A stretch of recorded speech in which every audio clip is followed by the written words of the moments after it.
Hello, everybody, and welcome to another episode of Vet Chat. Today, I'm so excited to welcome Allison Johanson as our guest. Before we get started, let me tell you a little bit about her. So Allison is a dedicated licensed mental health provider based just outside of Denver in Greenwood Village. She often works with healthcare professionals, including veterinarians, to manage workplace exhaustion and stress by using the polyvagal theory. She has practiced in this field for just over 15 years and continues to grow and develop using continuous education on an ongoing basis. She has a certification in EMDR, using these techniques to harness change through extended and intensive therapy sessions, empowering people to get to a place where they feel comfortable with natural emotions. So welcome, Allison, to Vet Chat. It's wonderful to have you here today. Thank you. I'm so excited to be here. So today we're going to be talking about mental health challenges in the veterinary profession. Before we get started, do you mind if you could just touch upon what the polyvagal theory is for anybody who's listening who might not be aware, please? Absolutely.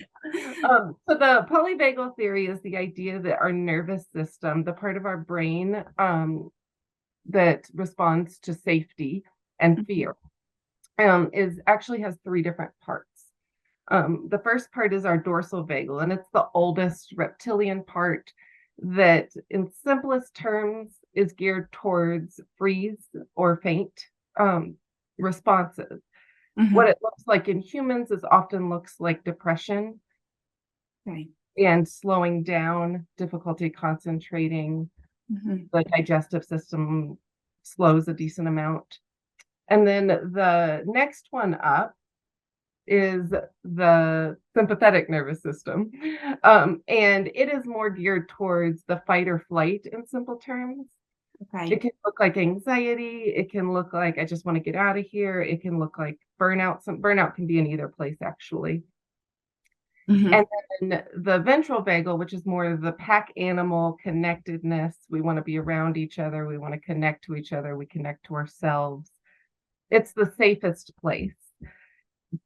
And when we can't find safety, we get stuck a lot in either the dorsal or the sympathetic. Okay. Brilliant. Okay. So you've done loads of research into this area, and through studying that, you found these techniques that can help people. Is that right? Yes. And I've really found that more than just what we think of as safety or fear, if a bear walks in the room, I know I'm not safe. I have to do something.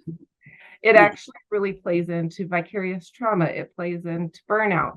It plays into all of these things that feel so big, and it simplifies it into, I'm just trying to stay safe. And so it can make it a lot easier to manage because it's not as big. It makes sense. My body's doing what it's designed to do. Yeah, of course. Yeah, that makes perfect sense. Thank you. So what, looking at kind of the veterinary profession, what are some of these big things, these sort of stresses and challenges?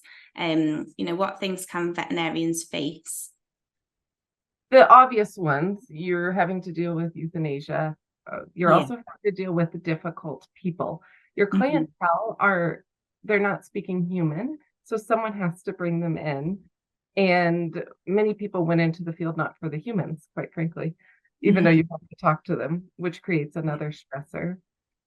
And then a lot of the work is really high pressure. If you're walking around with your hair on fire, there's not a place to find that safety. And so all three of those mixed together, these high stress, these high emotion events, create a tinderbox for difficult emotional regulation. Mm-hmm. Yeah, absolutely. Do you think, is there any sort of advice that you'd give people with how best to manage it if they are getting into that state? Absolutely. I think there's a lot of different things. You probably hear about self-care where you go for a walk or you take a bath, and that's great. But I know when I get busy, I don't always do those things. And they sound great, but I just don't do them. And so instead, finding little micro moments, even if it's every time I walk through a doorway, I exhale. exhaling tells your nervous system that you're safe because you're typically not exhaling as much when you're not safe. And so a forced sigh can be really beneficial. Making sure that you have rituals when you come into the office that is, I'm coming to work, I'm about to be moving fast, and then I'm leaving work. And having something that you do to make sure that you start and end your day can be super helpful. Otherwise, you go home with your hair on fire, or you go home and just crash and do all of these things that maybe work temporarily or not at all. And so finding little moments. I tell people, if you don't know if you're in a safety spot, if you can feel your fingerprints and just feel the ridges and what they feel like, that's a really great, it kills two birds with one stone. It brings in your thinking part of your brain, which tells your body that you're safe because you're curious about it. And then you can also test and say, am I even here, or am I floating around without anything, just trying to stay safe? So those are just some quick things, and you can come up with some other quick things. Maybe when you wash your hands, you feel what the water feels like. Every time you go to the bathroom, you take a breath.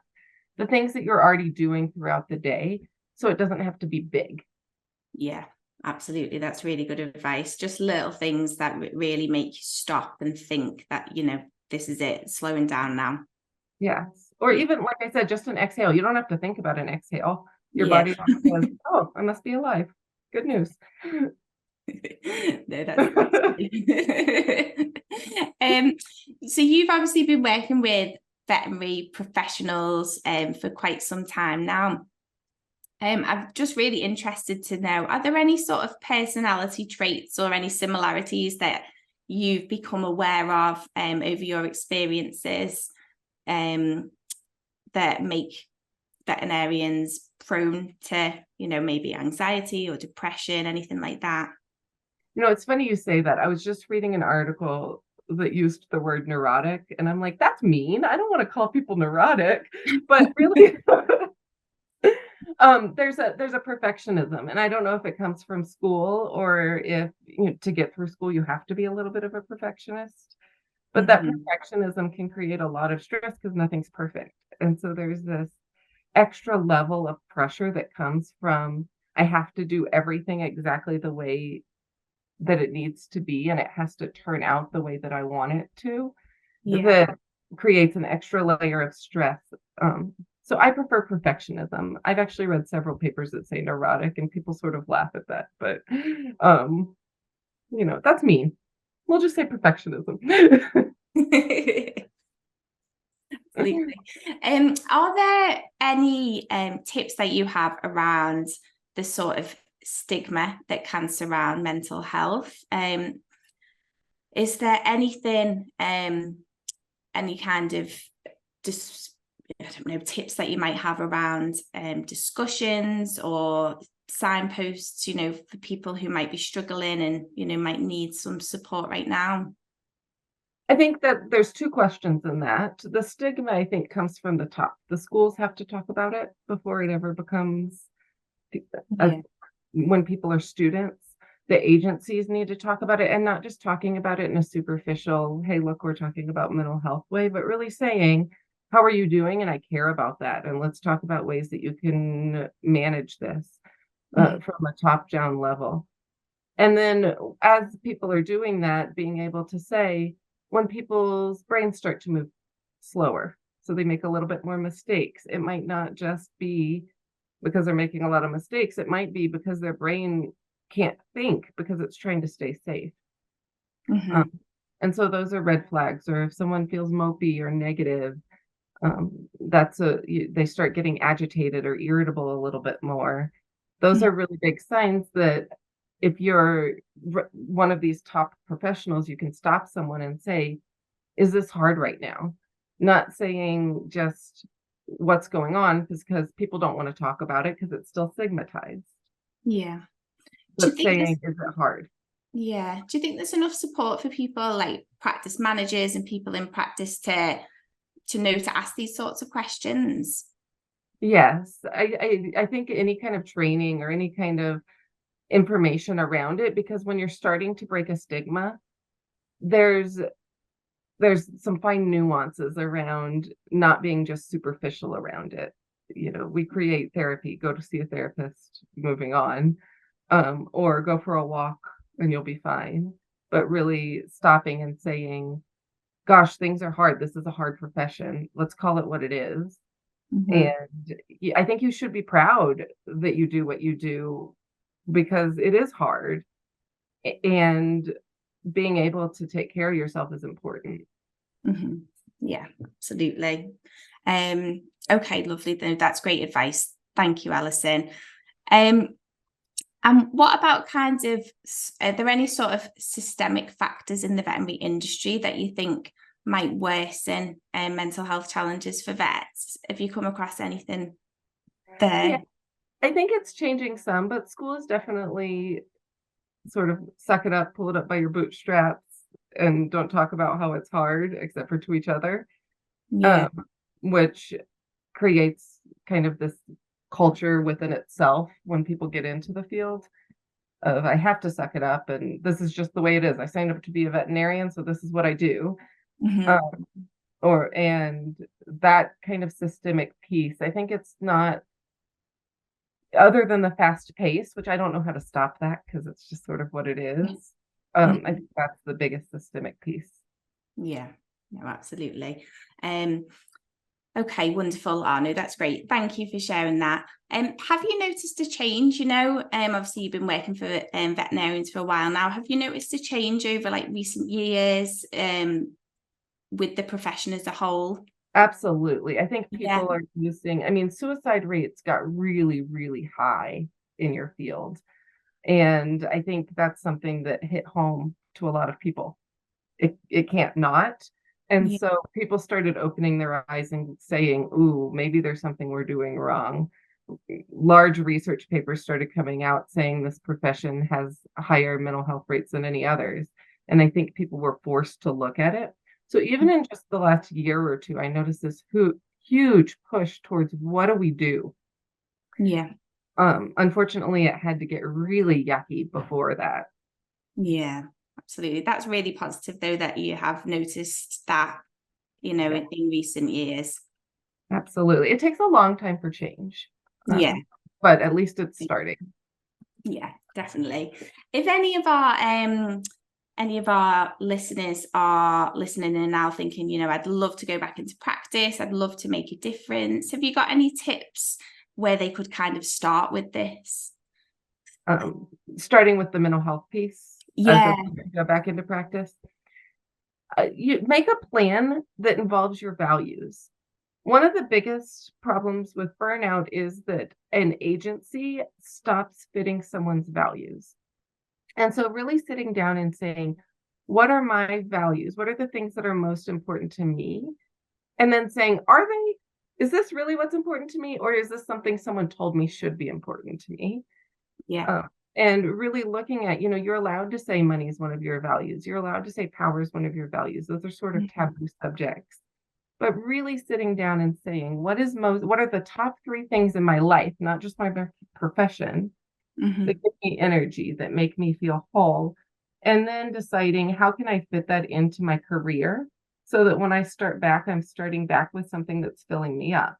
Knowing it's not going to fill you up 100%. There's always going to be the junk, the stuff that no one likes, um, the paperwork, all that stuff. But at Mhm. least the big picture is I'm going in with my values in mind so that you have something that's less, oh my gosh, this isn't safe, and more, wow, this fills me up, Yeah. makes me grow. Sounds great. Thank you. Is with the you spoke right at the start about the theory and understanding yourself more and how you respond to certain situations. If people wanted to understand that a little bit more, is there any resources that you'd recommend? Deb Dana, I think, is the most digestible to read. So it's Debdana. She has several books out there. Um, Stephen Porges is the person who founded the theory. You can read about him. He's pretty dry. If you're someone who likes dry reading, he's the one to go to. But Deb Dana's is more, I'm easier to read, fluid, pertains to less of the like sciencey words, but still has the sciencey words in it. Okay, brilliant. And maybe what we could do is we could get links to them and we can put them on our blog with this podcast, and then that might more easily signpost people to the resources to learn more. Absolutely, that would be an easy way to do it. Yeah, brilliant. And is there any way people can contact you, you know, if they might have some questions that they want to ask you, or if maybe they want to, you know, have a conversation? Would that be possible as well? Yes. I think most of your listeners are in the UK or around that area. So email would probably be best. So I can link my email as well if you'd like. And then my website. And I'll send all of that to the books, my email, the website, so that people can contact me. A lot of times people say this, but I really genuinely do not mind if people just have a question to email me and ask. I can't go into depth without, you know, going into actual sessions, but I could really give some basic information that can be helpful. And I'm passionate about giving the information. So please contact me. Oh, thanks, Allison. Thank you so much. And LinkedIn as well. I saw that you're doing a lot on LinkedIn. So I guess if any of our listeners are on LinkedIn, that'd be the perfect place to reach out as well. Yep, exactly. So I'll share all of those links. Oh, amazing. Thank you so much. Is there anything else that we haven't covered that you wanted to share with our listeners today? No, I think it's just the biggest thing for me is when we talk about mental health, there's always this like, what's going wrong?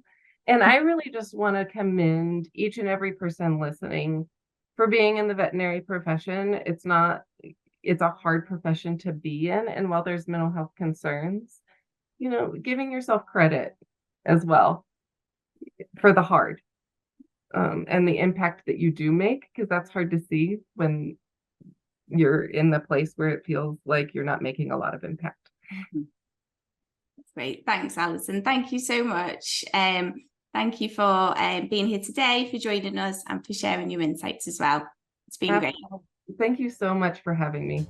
Oh, thanks very much. Thanks, everybody. Bye. Bye.